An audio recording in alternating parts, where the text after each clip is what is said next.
A morning of violence in Grand Rapids. At around 1:40 a.m., officers say a man was shot on Burton Street Southwest between Division and Buchanan. He later died at the hospital. Just more than 6 hours later, a woman was killed after shots were fired on Union Avenue Southeast near Oakdale. Police say they don't believe the two incidents are connected, and the second shooting was likely a domestic incident. Her best friend called me and was literally hysterical, and I jumped up. What's going on? What's wrong? And she said my sister is gone, and I'm like, what are you talking about? You know, like, I just talked to my sister a couple days ago. What are you talking about? I get here, she's already gone. Cassie White says it was her older sister that died during the shooting on Union Avenue. I'm just so lost for words. I can't cry. I'm cried out. This hits home. She declined to identify her sister, but says she was a mother of 3 with a heart of gold. My sister was fun. She was goofy. She liked to go out, have a good time, very well dressed. She loved her kids, make sure her kids was intact and ordered before she did anything. White says her sister was in a relationship, and she's surprised domestic violence may have been involved in her death. This is No Tears for Black Girls, a true crime podcast with a purpose. Created by award-winning author John Reedburg, brought alive with stirring narration from Samantha Paul. We take you to Grand Rapids, the bustling city in Kent County, Michigan, home to 650,000 people, including countless couples. One particular couple's story stands out for its tragic consequences.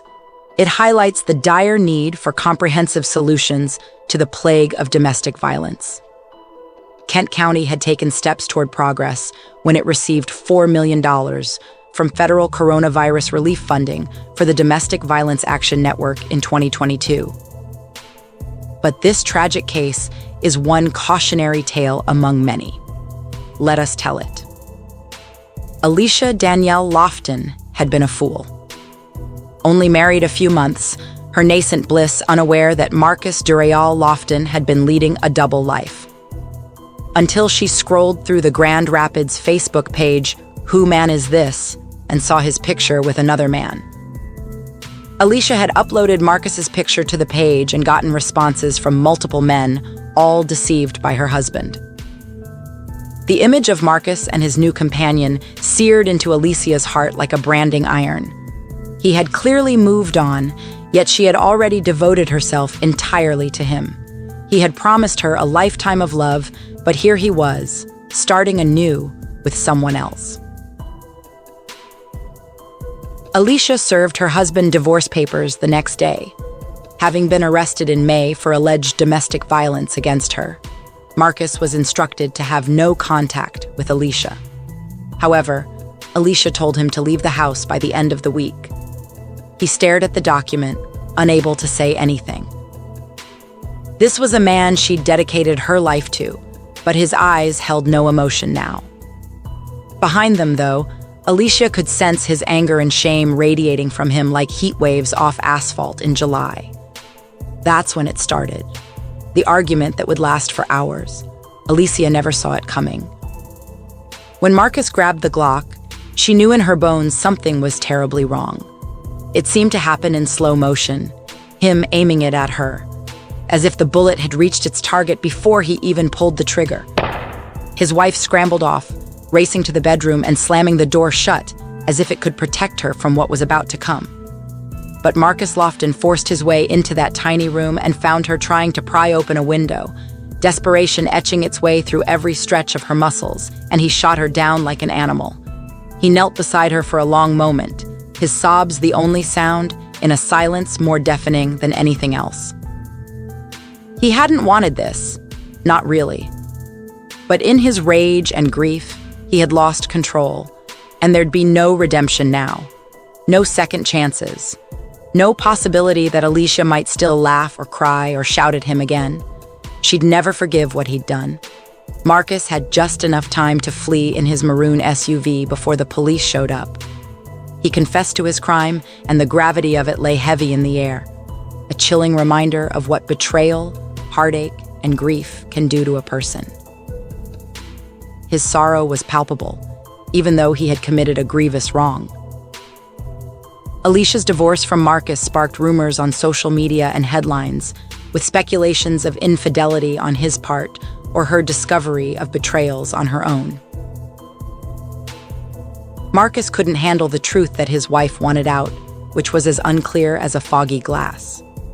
The tragedy of Alicia and Marcus overshadowed Grand Rapids. It left people wondering how a happy marriage could unravel, leaving devastation all around it.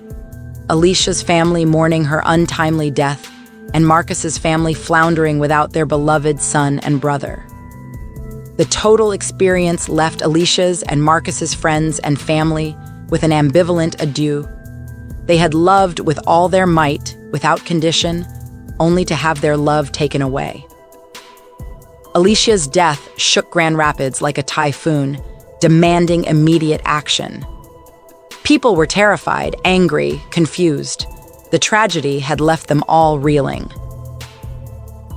Detective Tyler Williams stepped into the fray. He'd been investigating homicides for over a decade and had seen heartache in its darkest forms. But even he couldn't comprehend the brutality of what had happened to Alicia. Deep in his investigation, Tyler uncovered the unsavory truth. Marcus had slaughtered Alicia with a fit of heated passion he could not contain. But why? What could have caused such an otherwise calm man to snap? Digging further into the evidence, Tyler interviewed friends and family members who knew Marcus. The revelations from those interviews shocked him to his very core. Marcus had been wrestling with his sexuality for years, engaging in secret liaisons with men while trying to maintain a facade of heterosexuality with Alicia. When she caught wind of this through social media, the charade was over, and the tragic end came to fruition. Anger and fear propelled Marcus to seize the gun, aiming it at his beloved Alicia. He wept in his jail cell with remorse for what he'd done and admissions that he could no longer live a lie.